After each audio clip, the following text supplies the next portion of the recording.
Bien, ahí parece que arrancó.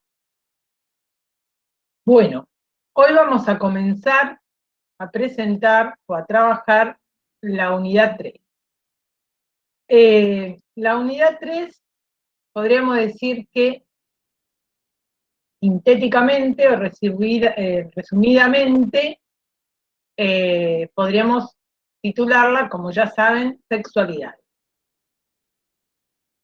Es una unidad extensa, pero muy actual, y en tanto actual me parece que es muy interesante. Trabajamos textos clásicos como autores clásicos, no textos, como Freud y Lacan. También está Foucault, que van a ver que acá la posición de Foucault respecto al psicoanálisis no es exactamente igual que la posición que tenía en la unidad anterior. En la unidad anterior, el psicoanálisis es del orden del discurso, y acá va a estar más del lado, quizás, de la técnica, podríamos decir. Después está Halperin, David Halperin, que es San Foucault, el texto, que, bueno, justamente tiene que ver con esta lectura de Foucault. Hay 3 textos de Butler, que ya lo iremos trabajando, y también de Nicole Loró. Nicole Loró es una autora helenista que trabaja el mito de Tiresias, ¿sí? Y que ahí presenta, voy a mirar el programa si no me olvido de ninguno, presenta la cuestión del goce femenino, ¿sí? Especialmente, y bueno, el mito de Tiresias habla de los goces, ya lo veremos. Los textos de Freud son la carta a la madre de un homosexual, ahora en un ratito vamos a arrancar por ahí para leerla. Hay 2 textos sobre la feminidad, un caso de paranoia que contradice la teoría. Todo esto está en el programa, por eso no se los hago muy detallado, pero este es el mismo caso que estaba en la unidad 1, solo que acá justamente lo vamos a relacionar quizás, o no, quizás no, más, no por el lado de la epistemología, sino por el lado de justamente la paranoia, ¿sí?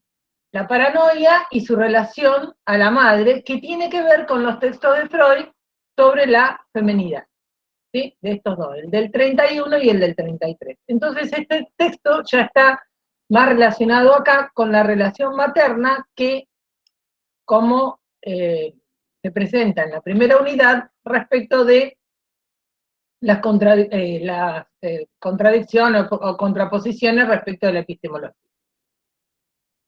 Después hay un grupo de textos que se llama Contribuciones a la Psicología del Amor, y ahí tenemos sobre un tipo particular de elección de objeto en el hombre, ¿sí?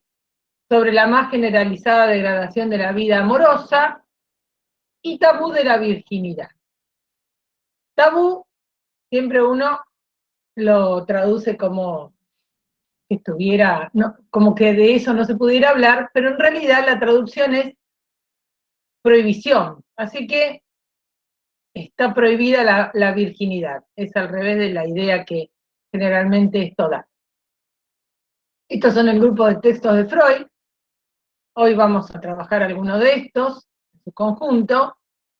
Y después hay escritos de Lacan, 2 escritos y un grupo de capítulos del seminario 5. Los escritos son La significación del falo e ideas directivas para un congreso sobre la sexualidad femenina.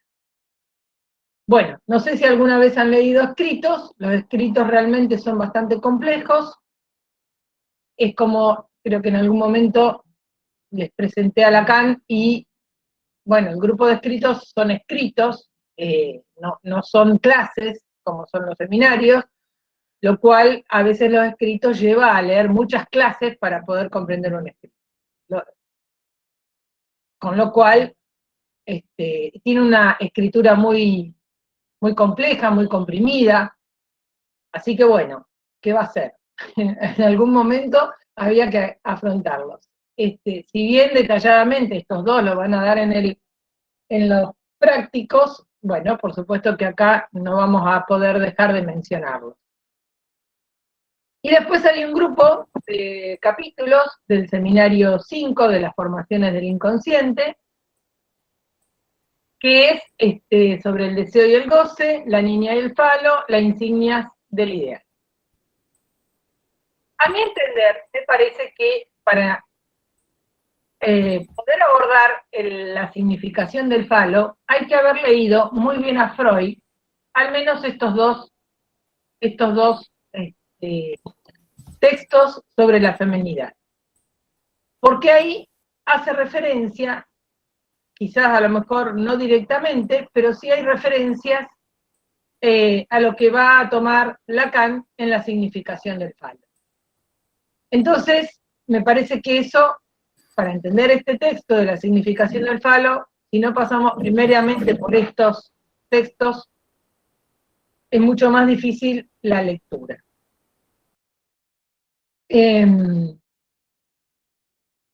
Todos estos textos, especialmente lo de Lacan, rondan hasta aproximadamente los años 58-60, ¿sí?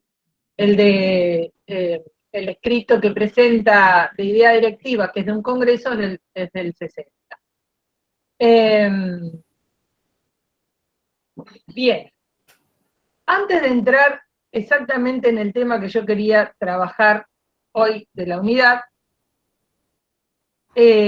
vamos a leer la carta, la va a leer Agustín, la carta que escribe Freud en respuesta a la mamá, a una madre que le escribe, le consulta por su hijo homosexual.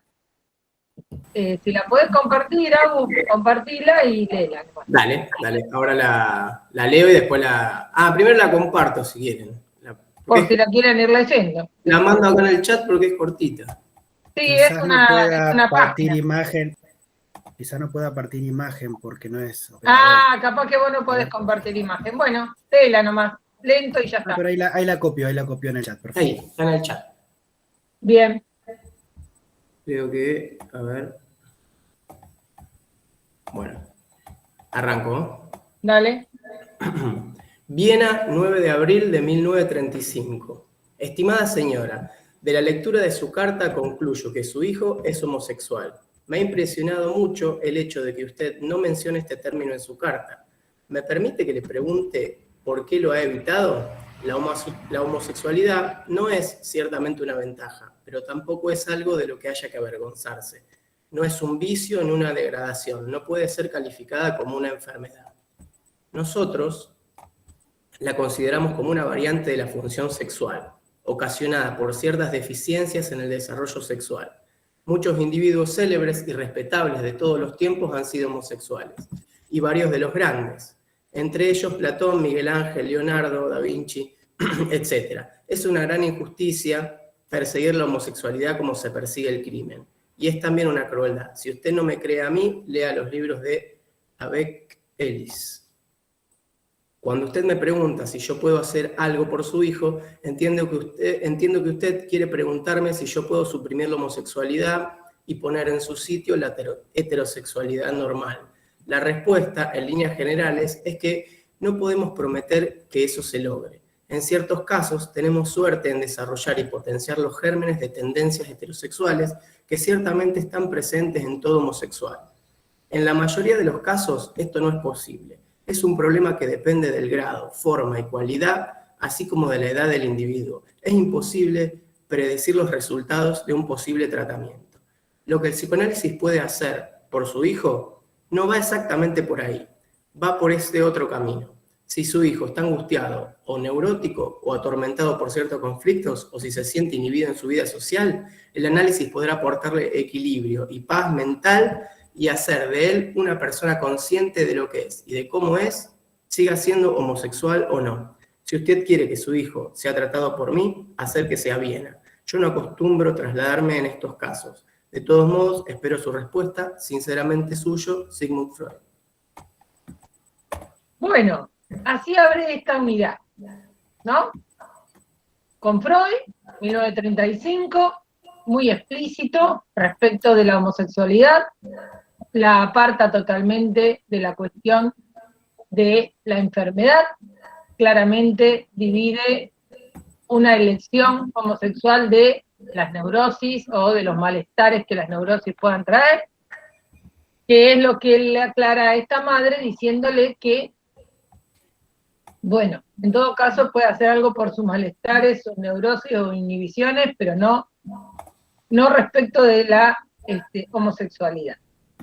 Así que bueno, digo porque empezamos a ubicar a Freud en una relación con estos temas un poco más actuales que los que muchas veces tenemos en cierto imaginario.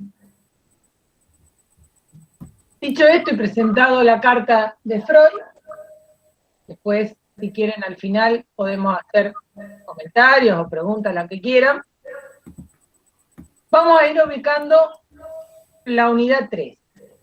La unidad 3, uno de los puntos, hace referencia a la diferencia entre la sexualidad humana y la sexualidad animal. Si queremos ubicar esta diferencia, tenemos que ubicar la diferencia entre el instinto y lo pulsional. El instinto es del orden de lo natural. La sexualidad, podemos llamarle sexualidad animal, tiene que ver entonces con lo instintual, podríamos decir lo biológico, lo automático, determinado por los aparatos reproductores orgánicos, ¿sí? No hay deseo, ¿sí?, puesto en juego en la sexualidad animal. Si una perra está en celos, permitirá que un perro la monte. Si no está en celos, lo va a atacar, ¿sí? Pero no es porque no le guste el perro, es porque no está en celos, ¿sí? Son cuestiones diferentes. Un perro igualmente no va a montar una perra o no va a tratar de montar una perra si la perra no está en celos, es lo mismo, digamos, en algún punto, ¿no? Es decir, acá no se pone en juego la cuestión del deseo y no se pone en juego o no hay, me parece que hay un micrófono abierto y yo me vuelvo a escuchar. Era el mío. Ah, listo.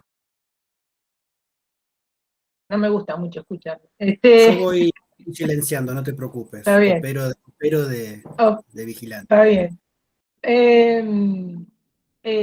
Decía esto de los animales, ¿no? Es decir, no hay zonas erógenas, no son zonas erógenas, no son cuerpos erotizados, es un cuerpo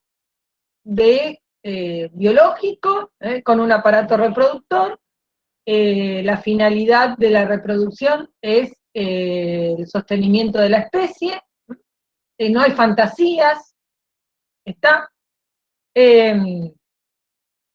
Lo cual, eso hace la diferencia con el término pulsión. Por eso, si bien hay algunas traducciones que ustedes van a encontrar que habla de instinto en lugar de pulsión, a mi entender eso no está bien, pero bueno, la traducción digo, pero bueno, tengan en cuenta que aunque esté traducido como instinto, no estamos diciendo lo mismo, ¿sí? Una de las definiciones que vimos la última vez con Freud de las pulsiones es que son fuerzas que pueden provenir del ello. El ello, recordemos que es filogenético, ¿sí? Y dice, y representan los requerimientos del cuerpo. Ya cuando decimos que el ello es filogenético, de alguna manera ya ahí podemos ir ubicando algo que tiene que ver con el otro, ¿sí? Esto ya son términos, cuando hablamos de otro, lacanianos. Los requerimientos del cuerpo, vamos a suponer que muy inicialmente pueden ser instintuales. Lo vamos a suponer. Pero esos requerimientos del cuerpo van a depender necesariamente de los cuidados del otro.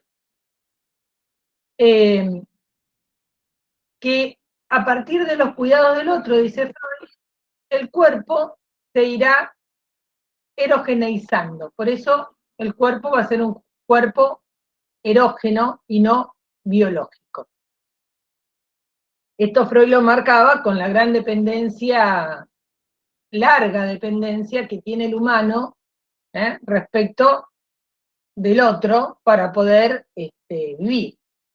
Larga dependencia porque si bien los animales de alguna manera tienen dependencia con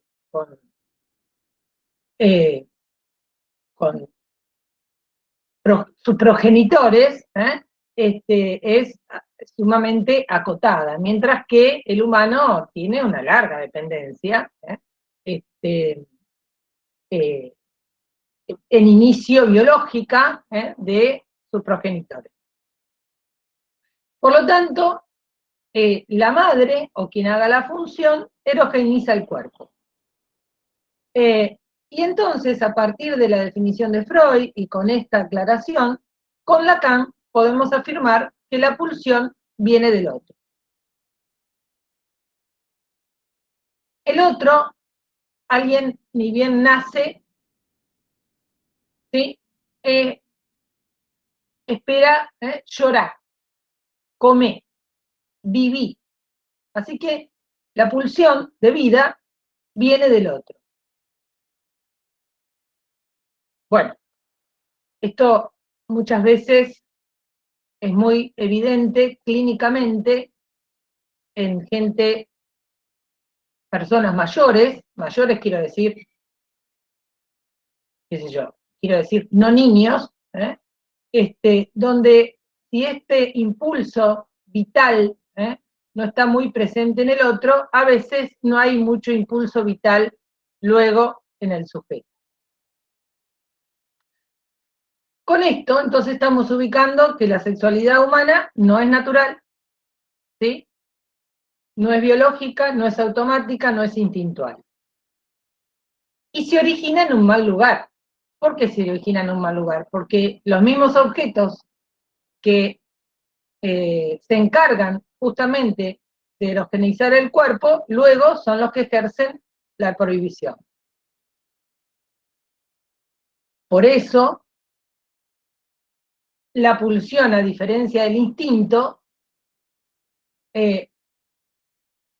pone en juego o implica un desarreglo no contingente, sino esencial de la sexualidad humana.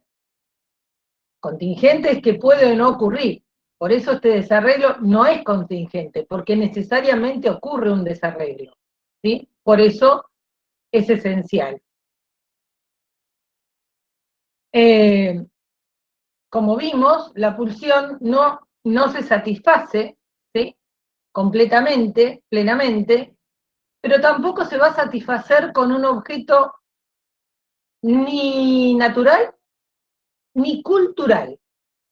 Ya vamos a ver de qué objeto hablamos, pero no es ni natural ni es cultural, ¿sí? Y un objeto que nunca va a ser adecuado a fines. ¿Por qué no es adecuado a fines? Porque no hay fines adecuados para la satisfacción plena de la pulsión. Se si hablamos de pulsión tenemos que hacernos referencia a la represión, porque la represión es fundante de la sexualidad. Freud en Pulsiones y sus destinos dice que la represión primaria es un destino pulsional, porque dice que es una operación que permite la ligazón de la pulsión al representante. Recordemos que ahí Freud define a la pulsión como este concepto límite entre lo psíquico y lo somático, y en lo psíquico es a través del representante. Pero a su vez, sin esa represión no habría pulsión. No hay que entender a la represión en el sentido cultural o social, ¿sí? No es esa represión, sino como fundante de la sexualidad.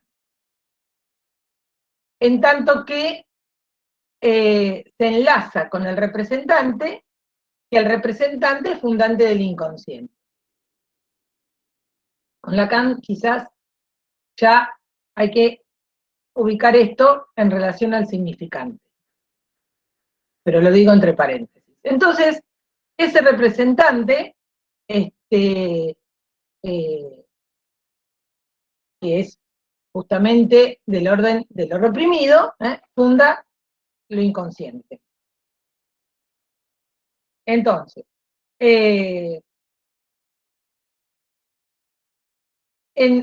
Freud luego, en el texto que está en esta unidad que recién se los mencioné, sobre la degradación general de la vida amorosa o erótica, según la traducción, ahí Freud nos dice que la naturaleza misma de la pulsión sexual, siempre estamos hablando en este punto de la pulsión sexual o de vida, ¿sí? Dice, siempre existe algo desfavorable a la satisfacción plena. Y entonces, ahí hace referencia a la represión primaria. Entonces, ahí vemos este vínculo entre represión primaria, fundante del aparato, o fundante, mejor dicho, de la sexualidad, y hace esta referencia ahí en ese texto. Y en ese texto, ya más sobre el final, habla de un desdoblamiento de la elección de objeto. Dice, como en dos tiempos, ¿no? Dice, por la interposición de la barrera del incesto, el objeto definido de la pulsión sexual no es nunca el originario. Repito, por la interposición de la barrera del incesto, el objeto definido de la pulsión sexual no es nunca el originario, sino solo un subrogado de, o sea, un sustituto. Y sigue. Toda vez que un objeto originario de una moción de deseo se ha perdido por obra de la represión, suele ser subrogado por una serie interminable de objetos sustitutos, de los cuales ninguno satisface plenamente. Entonces nos habla, en el primer párrafo, de incesto, y en el otro hace referencia a la represión. Quiere decir que está vinculando incesto y represión con relación al objeto primordial. La represión del objeto primordial, en este punto, es en la misma operación que la prohibición del incesto. Ahora hay que tener en cuenta lo siguiente, y es lo que quisiera subrayar. El objeto primordial no es la madre, diría Freud, sino la madre fálica, que ya vamos a ver qué quiere decir esto. Y como es la madre fálica, es sobre este objeto que cae la prohibición. Quiere decir que hay una imposibilidad o así lo podemos articular, como una imposibilidad de realizar el incesto. Esa imposibilidad es por estructura, ¿sí? Quiere decir que si alguien supone realizar el incesto porque efectivamente se acuesta con su madre, es un simulacro, ¿sí? Porque por estructura es imposible. ¿Por qué la prohibición del incesto? No es un problema de época, sino que el incesto introduce, ¿sí?, una alteridad, introduce la exogamia, ¿sí?, contra la endogamia, produce posiciones psíquicas, ya lo vamos a ir viendo, y prohíbe, en definitiva, hacer de un hijo, hija, su partener. ¿Sí? Bien, entonces, la imposibilidad de la satisfacción plena de la pulsión va a poner en juego el deseo. La pulsión, si no es instinto, no va a tener un objeto predeterminado, como si lo tiene el instinto, y bueno, como antes les marcaba, sin objeto adecuado a fines, porque no hay satisfacción plena. Lo cual significa que a ese lugar, ¿sí?, a ese lugar de objeto de satisfacción parcial puede ir cualquier objeto. ¿Sí? Cuando decimos que pone en juego el deseo, por la misma imposibilidad de satisfacción plena pone en juego el deseo, estamos diciendo que, a ver, se los voy a graficar con algo muy conocido, freudiano, como para que, nada, ustedes lo pueden pensar un poco más en otras cuestiones, pero es simple. Freud dice que, qué sé yo, el chupeteo, ¿no? Tenemos algo del orden de la necesidad, podríamos decir que es el hambre, ahí sí, tenemos algo del orden del instinto, ¿sí? Así que comemos, pero después está el chupeteo del niño, con el pecho materno, o todos los objetos orales que mandamos a la boca. Así que no sé si en algún momento ese chupeteo se termina. Digo, ¿no? Por más que hayamos dejado el chupete. Entonces, hay una cuestión ahí que excede la cuestión del hambre o del instinto. Y eso pone en juego algo del orden del deseo. Repetir esa sensación satisfactoria, pero para poder repetirla quiere decir que tiene que ser parcial, porque si es eterna, ¿no? Esto ya no deja en juego justamente al deseo mismo, ¿sí? Esto es entre paréntesis, porque no es tema de nuestro programa, pero bueno, con relación al objeto de la pulsión, Lacan va a inventar más adelante, lo menciona explícitamente en el seminario 10 de la angustia, inventa lo que él llama el objeto A. El objeto A, en Lacan, lo va conceptualizando, lo marca en el 10, pero lo va conceptualizando antes como objeto parcial, lo señala con la A minúscula, que nosotros lo podemos ubicar en el esquema lambda sin que lo esté llamando ahí objeto A. Pero la formulación como objeto A la hace en el 10, en el seminario 10, y ahí lo va a nombrar, y esa es la formulación, como causa de deseo. ¿Sí? A partir de definir al objeto como causa de deseo, cada objeto parcial puede convertirse en objeto causa de deseo con relación al sujeto. Y él se va a, no sé, podríamos decir detener o abocar a lo que es la voz, la mirada, el pecho y la ceja. Bien, cierro paréntesis para que lo tengan en cuenta. Entonces, si hablamos de sexualidades, vamos a empezar a ubicarnos, ¿sí?, cómo se constituye, en todo caso, como dice Freud, la masculinidad y la feminidad. En este grupo de textos que están en el programa, Freud dice que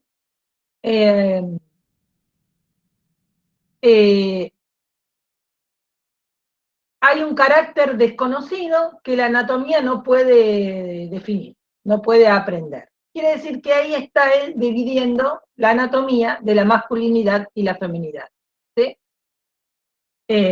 Si hay un carácter desconocido por parte de la anatomía, ¿sí?, está separando la anatomía de la posición masculina o femenina. Define a la feminidad como un enigma, dice que el psicoanálisis no pretende describir qué es una mujer, sino cómo deviene, cómo se desarrolla a partir de un niño de disposición bisexual. Bien, se anticipó a todos los colectivos feministas, porque dijo, la mujer, hay que averiguar cómo deviene, no podemos decir qué es, ¿sí? Hay un enigma, Freud se refiere más al enigma en la mujer, porque en el hombre él lo tiene, en la masculinidad él lo tiene más ordenado, por decirlo de alguna manera, más explícito. Y también habla de la, yo lo entiendo de esta manera, cuando él habla de la disposición bisexual, él dice del niño con una disposición bisexual. ¿Qué entiendo yo con esto? Entiendo que alguien llega al mundo con un cuerpo que luego va a ser erogenizado, y en esa relación al otro está en juego la bisexualidad porque puede sexuarse masculina o femeninamente. Punto. Esa es la bisexualidad que yo entiendo. No es genética, no es, no. Un cromosoma se le cruzó, no. Eso, a mi entender, son teorías que quieren validar, quieren validar la biología para desconocer, en todo caso, todo lo demás.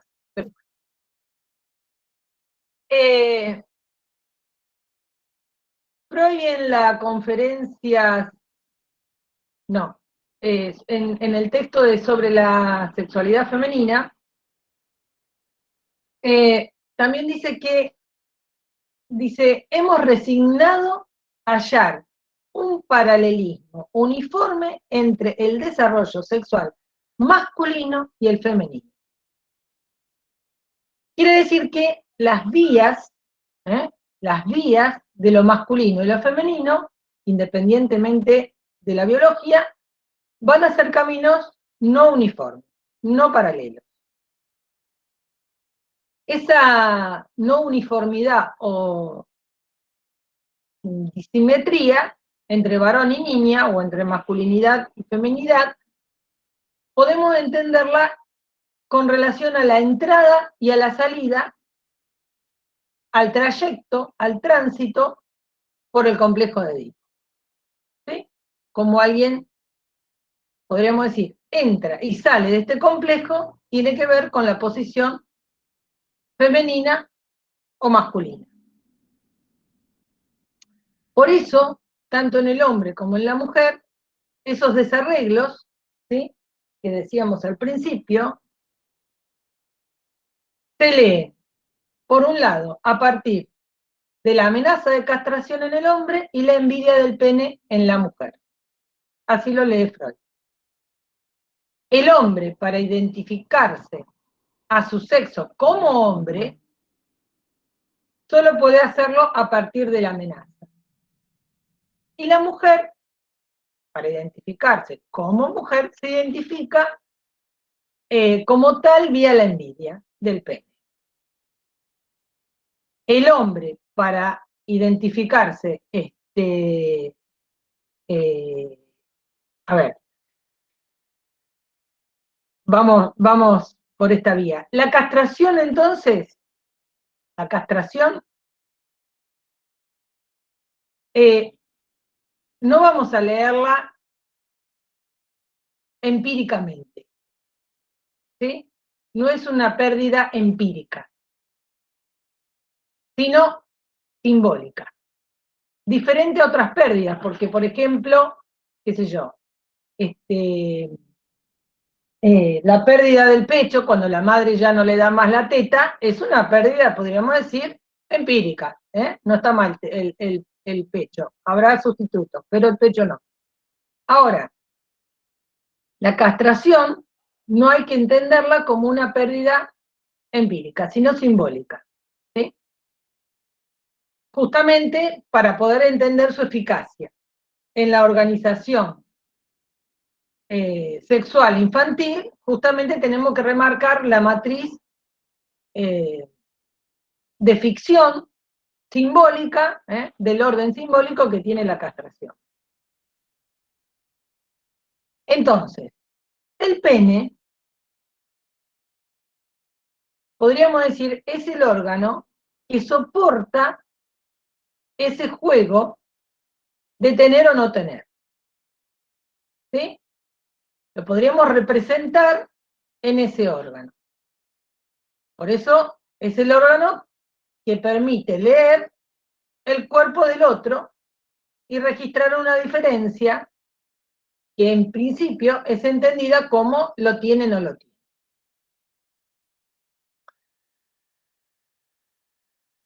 Se registra, podríamos decir, una falta que no es cuando no lo tiene, ¿sí? Porque en lo real del cuerpo nadie le falta, pero tampoco nadie lo tiene, ¿sí? ¿Por qué? ¿Cómo no lo tiene? No, no lo tiene tampoco, porque eso no se puede articular más que simbólicamente. En lo real del cuerpo, nada falta, nada sobra, todo es, ¿sí? Por lo tanto, esto se articula, por un lado, podríamos decir, se representa vía el pene, pero se articula simbólicamente. Por eso, la mirada en el otro, ¿sí? Con relación al órgano, es donde podríamos decir, imaginariamente recaería la amenaza. Imaginariamente recaería la amenaza, pero, insisto, la pérdida no es real. Es la forma de representar, por otro lado, representar, cada vez que hablamos de representar, podemos vincularlo a imaginariamente, ¿sí? Es por la vía donde podemos representar la prohibición del incesto, es decir, representar que sobre ese órgano, ¿sí?, cae o se ordena la prohibición. Y por el otro lado, la ausencia de pene sirve para imaginarizar la carencia. Esa carencia que podemos ubicar desde el complejo de Edipo es imaginarizada por la falta de pene.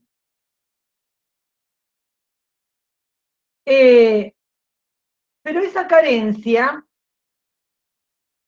que permite imaginarizar por un lado, también nos permite imaginarizar la falta en el otro. Es decir, el pene permite que la falta en el otro se represente en términos de una parte, ¿sí?, no de todo su ser. El otro puede perder una parte de sí. no del todo, ¿sí? Justamente. Entonces hay un pasaje del ser, ¿sí?, al tener, ¿sí?, y el del todo a la parte. Y es lo que, podríamos decir, va a sostener la inconsistencia del otro. Entonces, al no ser una pérdida empírica, sino simbólica, tiene el poder de ordenar el psiquismo. Y en el varón, que se enfrenta a la amenaza, se enfrenta a una falta por venir. Temporalmente es algo que no ocurrió, por eso es amenaza. Es por venir, podría suceder. Por eso la angustia de castración.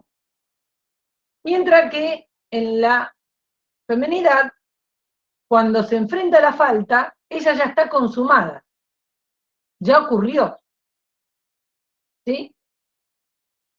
Pero también ahí podemos ubicar que para que la niña transite también, ¿sí?, por la castración, por ese imaginario de la pérdida de pene, tiene que identificarse en un punto al varón. Por eso Freud también habla de la etapa de la masculinidad anterior, ¿sí?, a la posición femenina. Bueno, y él hace ahí también una referencia a la histeria.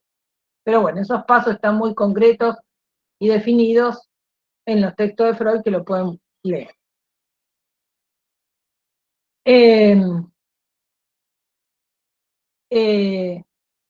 Entonces, de nuevo, se pone en juego en la niña una parte y no el todo, ¿sí?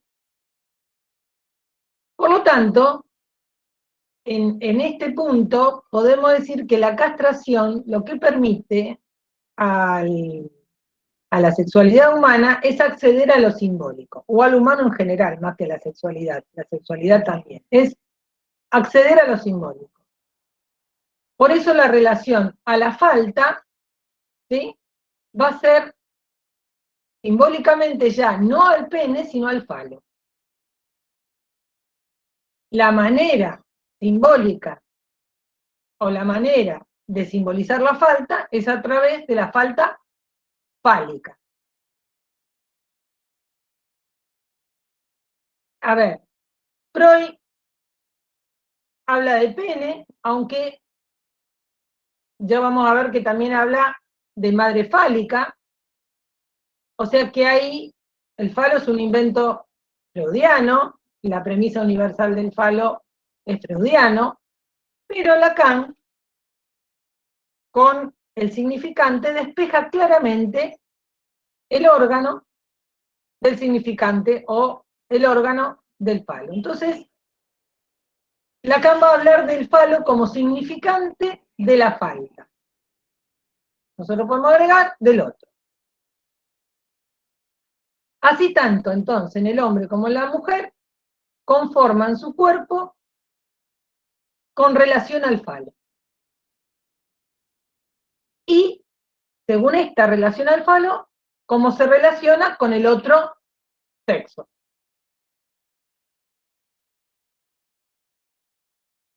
Por esta vía, entonces, el falo es la razón del deseo. Es la razón del trayecto, del camino, de los 3 tiempos del Edipo. Y entonces el falo se convierte en esta razón del deseo, porque el falo es la falta.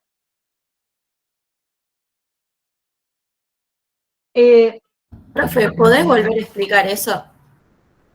Sí, ustedes esto lo van a ver en también lo vamos a retomar seguramente acá, pero el falo como razón lo van a encontrar en la significación del falo, ¿sí? El falo, a ver, un poquito antes, cuando decimos que la castración permite acceder a lo simbólico, por lo tanto, es la relación falta-falo, ¿sí? Es el significante de la falta, el falo, y tanto la feminidad como la masculinidad se constituyen en relación al falo. Quiere decir que es la relación falo-castración que va a dar la posición. Hay una, ¿no? Ficción, falo-castración. Y eso da la posición femenina o masculina. En ese ¿cómo se da esta posición? Se da, como les decía en un inicio, por la entrada y la salida al complejo de Edipo, que es la relación al falo, necesariamente, por los 3 tiempos. Esos 3 tiempos marcan un trayecto, ¿sí? Un camino entre el ingreso y la salida. Ese trayecto, podríamos decir, es la razón del deseo. Entonces, el falo, por un lado, sirve para representar la falta que viene del campo del otro, es testimonio de su carencia y es testimonio entonces de su deseo. ¿Sí? El falo como razón del deseo, no estamos hablando, a ver, razón lo tenemos que pensar en el sentido lógico, ¿sí? No en el sentido adjetivo de razonamiento, sino en su sentido lógico. En su sentido lógico, por eso estamos pensando en su sentido lógico como este trayecto. Como lógico y razón también se puede tomar como proporción. El modo de inscribir, o mejor dicho, el modo de inscribirse la falta, será según cómo entonces se atraviese ese trayecto. Esa ficción se dará, ficción, falo, castración, ¿sí? Implica femenino masculino. Entonces, el descubrimiento de la diferencia de sexo no es perceptivo, no es empírico, ¿sí? Sino simbólico. Y la castración lo que implica es corte y sustitución, corte y sustituto, corte y sustitutos simbólicos. Entonces, como les decía, el falo pasa a ser el significante de la falta en el otro. Permite registrar, inscribir esa falta, esa carencia, en el registro simbólico. Y si este es el organizador, o el que es el que articula, ¿sí?, la ficción falo-castración, entonces el falo va a ser el organizador, ¿sí?, de las significaciones producidas por la castración. Entonces acá tenemos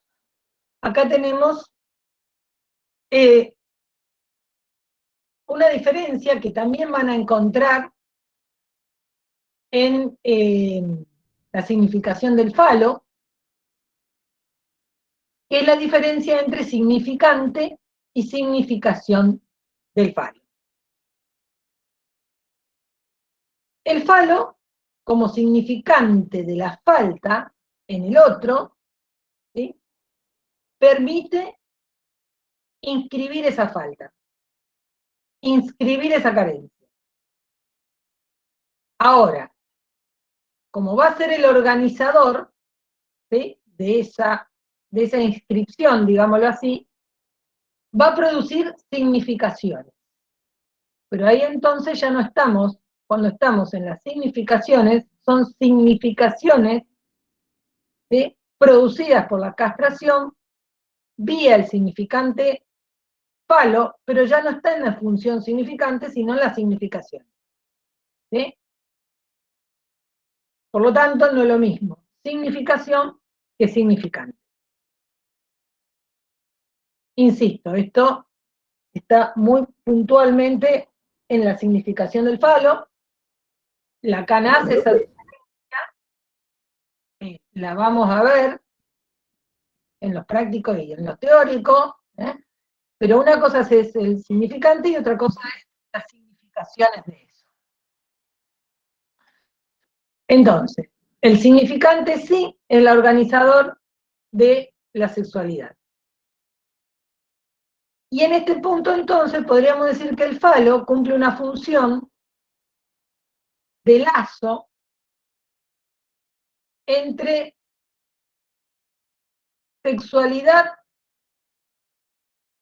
inconsciente y el habla, ¿sí? El hablar. Todo eso anudado a la castración.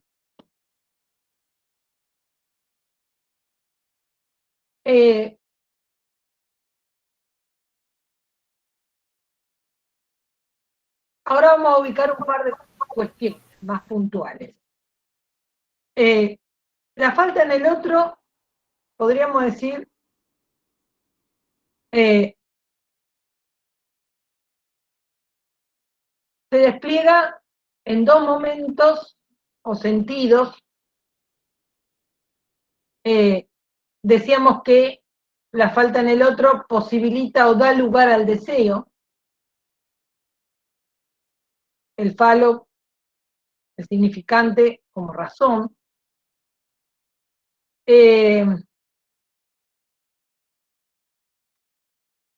Y es difícil decir dónde empieza porque no se sabe si empieza en la niña o en la mujer, justamente porque uno podría decir una mujer que en algún momento, ¿sí?, puede desear un hijo, desea un hijo, desea un embarazo, ¿sí? En ese momento que esa mujer desea un hijo, desea un embarazo, espera un hijo que inconscientemente ya está, ¿sí?, en la historia de su deseo infantil. Ya está en ese trayecto edípico en su deseo infantil. En ese deseo infantil ya contiene el deseo de falo, ¿sí?, que podríamos decir en su equivalencia imaginaria, equivalente al pene, ¿sí? Por lo tanto, desea un hijo, ¿sí?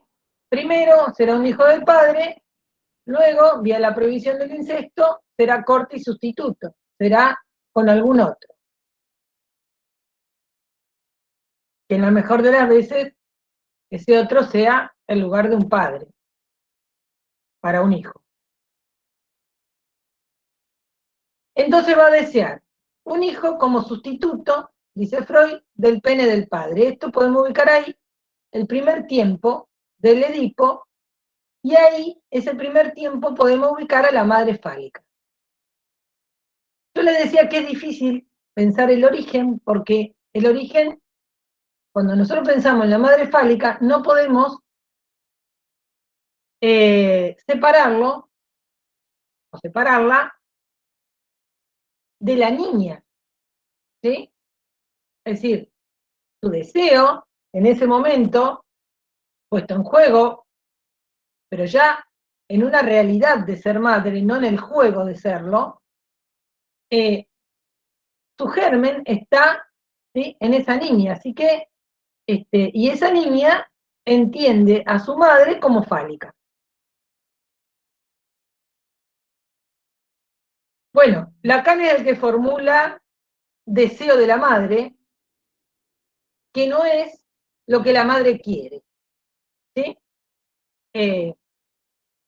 Ahí está un poco más claro en ideas directivas, donde Lacan separa la madre de la mujer, ¿sí? Y eso también es bastante interesante. Cuando hablamos de madre fálica, hablamos de hijo narcisista. Pero ahí no hay dos lugares. Estructuralmente, nos aclara Lacan que los lugares son tres. ¿Por qué? Porque es madre, falo, hijo. ¿Sí? No es madre-hijo, como en algunas psicologías hablan del binomio. No, no es un binomio, porque son tres lugares. ¿Sí? Madre, falo, hijo.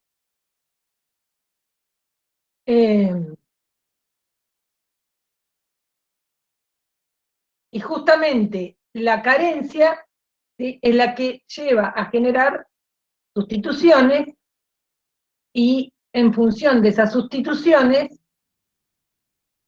una mujer puede estar en ese lugar de madre fálica. Y Lacan se pregunta por qué entre los dos sexos, entre la madre y el padre, la que es considerada como provista del falo es la madre. Entonces ahí entramos en este conflicto que no, digamos, claramente no es perceptivo, no es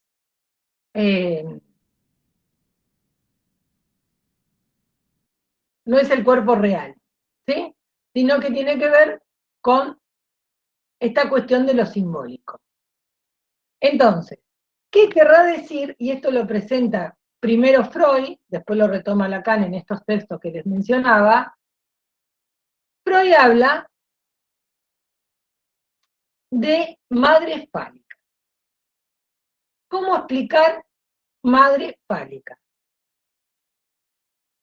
Es esa carencia, ¿sí?, esa envidia del pene, esa deseo de un hijo del padre, ¿sí?, de una niña, cuando se convierte o tiene la posibilidad de ser madre, ahí podríamos decir, hay algo, ¿sí?, para la madre que va a ese lugar de la falta, y es el niño. Que es un señuelo, porque no cubre, o sea, no es, insistimos, si la falta es simbólica, el niño no cubre plenamente esa falta. Pero para esa madre sí la cubre. Por lo tanto, ahí tenemos un primer momento donde la madre es fálica. Es fálica porque hay algo que ocupa el lugar de carencia de falo, y es un hijo. Hace las veces de, ¿sí?, de cubrir esa carencia.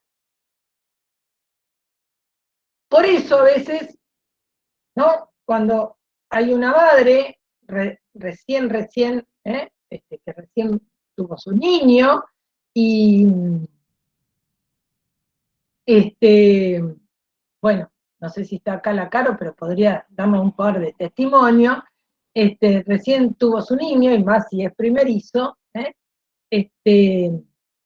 bueno, no la vamos a escuchar más que hablar del niño. Y toda su complejidad del día es a partir, niño, niña, de ese hijo. Hasta que por fin, en algún momento, el niño empieza a liberarse cuando esta madre deja de estar en esta posición del primer tiempo, como decíamos recién, y bueno, dice, ay, la verdad que ya estoy un poco cansada, se la voy a dejar a mi mamá, a mi marido, a quien no sé qué, al padre, y me voy a ir un ratito con mis amigas, ¿no? Entonces, después la madre vuelve y dice, ay, la verdad que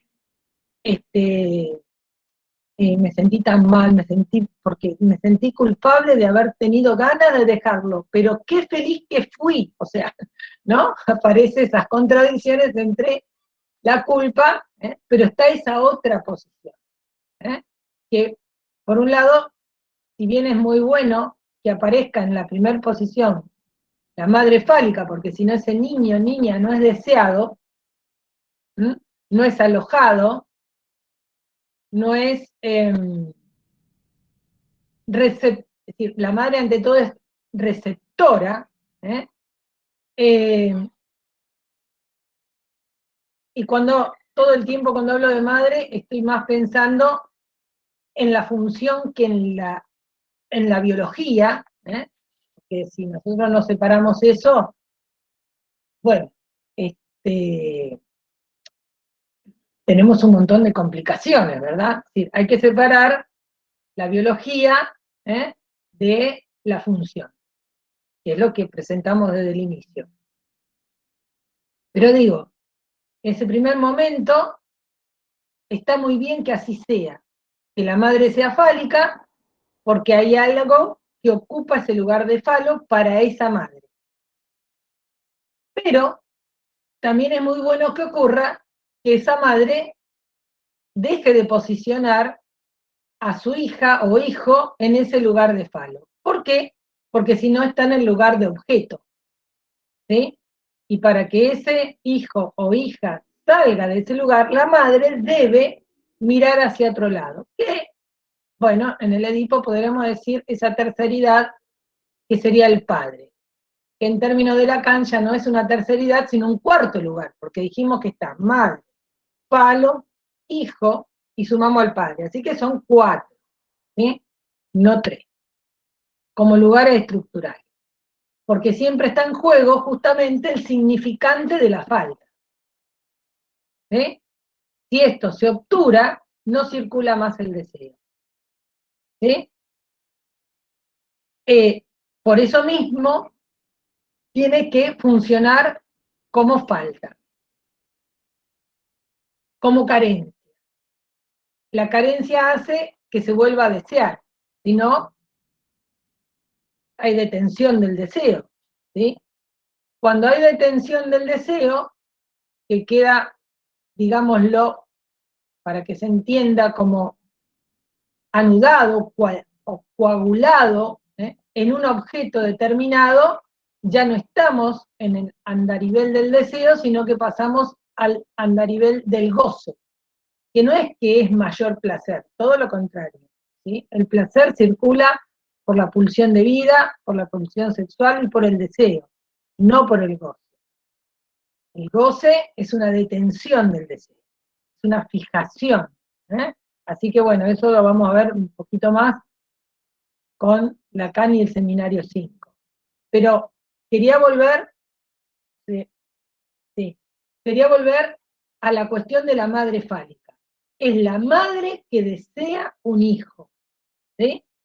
Y el hijo es narcisista, es todo para él también, no es bidireccional, ¿sí?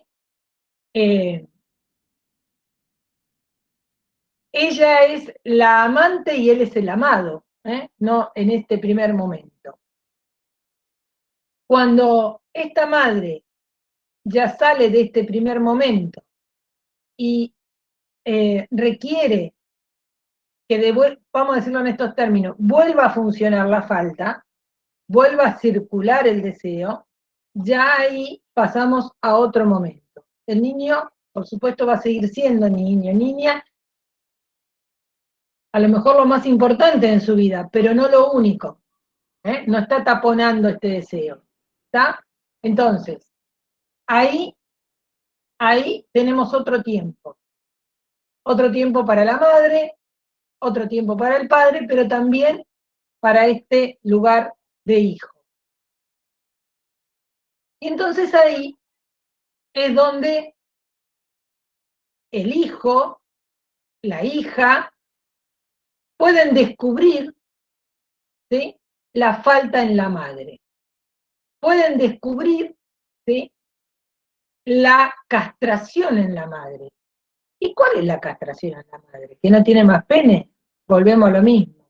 No, es una castración simbólica. Quiere decir que esta madre también es carente, porque sigue deseando. Descubre a una madre deseante de otras cosas que van más allá de ese lugar de hijo.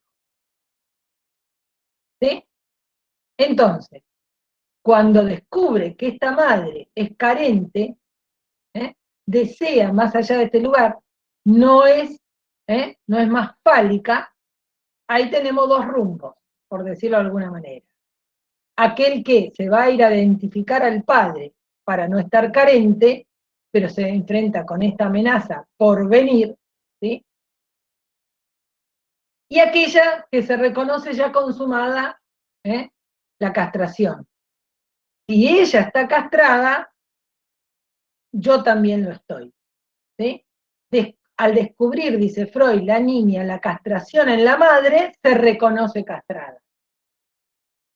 Insisto en estos puntos porque son fundamentales, porque siempre me lo nombran al revés. ¿Sí? Al descubrir a la madre castrada, se reconoce castrada.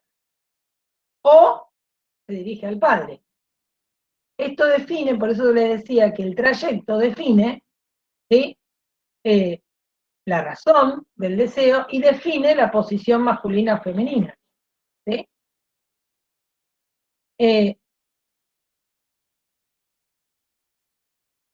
Entonces, Freud en estos textos tiene como novedad dos cosas. Una es la madre fálica, y entonces ahí ya, por más que hable de pene, nos estamos dando cuenta que no está hablando de pene, que no está hablando de un órgano, y aunque Freud no puede hablar del significante, porque como término aparece después, con el estructuralismo, como nueva figura de ciencia para las ciencias humanas, y aparece el significante, podríamos leer a Freud como uno de los antecesores del estructuralismo, justamente en este punto, ¿sí? Porque ya sin articular el significante al falo, podemos leerlo en este texto como en términos de significante, porque si no, entonces diríamos, en algún momento supuso el pene en la madre. Bueno, no es una cuestión orgánica, es simbólica. Entonces, tiene que ver con la carencia como significante de la falta que pone en juego el deseo. Entonces, primer momento, madre fálica, es como si estuviera taponado ese deseo, ¿sí? En un momento, por un objeto que es ese hijo. Hasta que, ¿sí? Bien, el otro lugar, el resto, el hijo será lo más importante, pero necesita irse con las amigas, ir a estudiar, a trabajar, qué sé yo. Y entonces ahí aparece de nuevo esta carencia, porque aparece el deseo hay que pensar ahí a esta madre que desea como mujer, más allá de este niño o niña. Entonces, le decía, cuando el niño, la niña descubre esta cuestión, descubre, ¿sí? Que ya no es la madre todo para él, para ella, ¿sí? Y entonces, dice Freud, ahí empiezan en la posición femenina las quejas a esta madre, ¿sí? Las quejas porque se reconoce castrada, se reconoce deseante en definitiva, se reconoce castrada, y entonces dice Freud, aparecen las quejas. Entonces acá el otro punto que es muy importante en estos dos textos que marca Freud es la relación preedípica de la madre con la niña. ¿Sí? La relación preedípica de la madre con la niña. ¿Hay una relación preedípica con el niño? Sí, pero cuando reconoce la castración, se vincula al padre. Pero la niña, ¿sí? Si bien tiene que hacer cambio de objeto porque primer amor materno, luego tiene que elegir por identificación a la madre un objeto como el padre, hay una relación anterior, preedípica, quiere decir que es antes de la entrada, ¿sí? En el complejo de Edipo con relación al padre, que a veces dura mucho tiempo, dice Freud, y que no se sale con facilidad en muchas ocasiones, y que esto incluso cuando uno escucha ya a mujeres grandes, adolescentes, jóvenes, no importa la edad, pero no niños, niñas, la queja en relación a su madre. Queja a veces interminable, ¿no? Donde Freud, ¿sí?, apunta a esa relación prédípica, ¿sí? Y que dice que muchas veces una mujer puede elegir a su primer marido como sustituto de la relación predípica con la madre, ¿sí? Una mujer puede elegir a su marido como sustituto de la relación predípica con la madre, no con el padre, predípica con la madre. Lo cual es muy interesante porque nos dice, esta pelea sigue, este tormento sigue con relación al marido. Pero por el otro lado nos dice de nuevo Freud que esto no es genético, que esto no es una cuestión de hombres y mujeres en el sentido genético del término, porque los sustitutos, ¿sí?, no es un problema de género, porque el sustituto de la madre puede ser un hombre, ¿sí? Ahí de nuevo podemos volver a pensar en la paranoia, porque esta madre también se puede volver persecutoria para una mujer, como era el caso de paranoia. Y entonces, dice Freud, muchas veces este lugar como sustituto materno es el primer marido. Bueno, hoy no sé si podríamos decir marido necesariamente, pero bueno, el que ocupa este lugar. Y dice, si esto cae, si se separa, o lo que sea, muchas veces el segundo marido, o en otro momento, viene a ocupar el lugar del padre. Entonces, la relación prospera. Así que, bueno, atenti, porque no se trata de género, no se trata de biología, no se trata de si el tipo es bueno o malo, no sé qué, no sé cuánto, no estamos hablando de abuso ni nada por ese estilo, sino cuáles eran las características que alguien elige en su pareja, maternas o paternas. Si son maternas, de una mujer materna, capaz que tenemos que referenciarnos en esa relación preedípica, y hasta que eso no se destruya, no desaparezca, sus relaciones no van a funcionar. Hasta que no venga alguien que sea sustituto paterno. Y entonces ahí la cosa cambia. Bueno, así que a leer Freud con mucho detenimiento y con la cabeza abierta para no pensar que ya es antiguo, perimido y no sé qué más, porque, bueno, ya con la carta vimos que así no es, se adelantó a muchos colectivos actuales, así que, bueno, no sé si tienen alguna pregunta, también pueden después cuando lo den alguno de estos textos en los prácticos, lo pueden preguntar ahí, pero bueno, y 53. Bien. ¿Hay alguna pregunta escrita, Leo, que tuviste? Hace un rato, justo me estaba despidiendo, hace un rato habían levantado la mano, después la bajaron, quizás fue un error, pero las preguntas las fuimos ¿La más o fueron menos contestando? Sí, una sobre el padre. Ramiro preguntaba si Lacan sitúa que el padre en el tercer tiempo del Edipo le transmite la falta al niño, y en realidad Iagus puso con más asertividad que en algún punto lo que hace el padre es, bueno, la función de portador y donador del falo. En todo caso, la falta no está transmitida vía paterna, sino ya aparece estructuralmente antes. Es lo que después Vivi siguió contando con la castración materna, digamos. Uh-huh.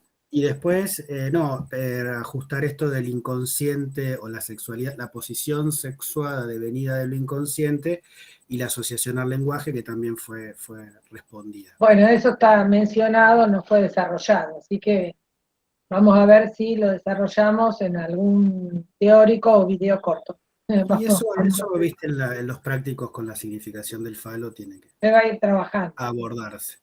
Así Sí. que no, eso fue más o menos lo que apareció. Bien, perfecto. me despido yo. Muy buen teórico. Nos vemos Gracias. después. Bye, bye. Nos vemos. Muchas gracias. Chao, chao. Chao, profe.